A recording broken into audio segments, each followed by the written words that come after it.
কি দুর্দান্ত, কি অসাধারণ আর অবিশ্বাস্য ভাবে শেষ 15 মিনিট খেলেছে বাংলাদেশ। কখনো রেফারির বাধা, কখনো বল বাধা পেয়েছে গোলপোস্টে। নিজেদেরকে নিংড়ে দিয়েছেন ফাহিম, ইমন, হামজারা। তবুও আরো একবার স্বপ্নভঙ্গ, হৃদয়ে রক্তক্ষরণ নিয়ে মাঠ ছাড়লো টাইগার ভক্তরা। তবে শেষ 15 মিনিটে অন্তত এই বিশ্বাসটুকু দিতে তারা সফল হয়েছে, খুব শীঘ্রই বাংলাদেশের ফুটবলে সোনালী সময় আসতে চলেছে। সাদা জার্সি পরে যেন এদিন রিয়াল মাদ্রিদের আত্মা ভর করে বাংলাদেশের ওপর। একের পর এক আক্রমণ করে প্রতিপক্ষকে নাজেহাল বানিয়ে দেয় তারা। বদলি নেমে ইমন, ফাহিমরা চেষ্টা করেন, তবে উইংয়ে চেষ্টা করলেও ফিনিশে ছিলেন ব্যর্থ। বড় দুটি সুযোগ পান ফাহিম ও হামজা, কিন্তু তাদের ফিনিশিং শটে বল জালে জড়ায়নি। রাকিব একাধিক সুযোগ পেয়ে গোল করতে পারেননি। তারিক কাজীর করা হেডটাও কাজে লাগেনি।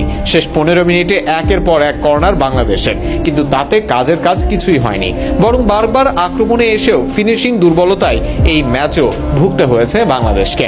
এছাড়াও এক পেনাল্টি না পাওয়া পুড়িয়েছে বাংলাদেশ দলকে।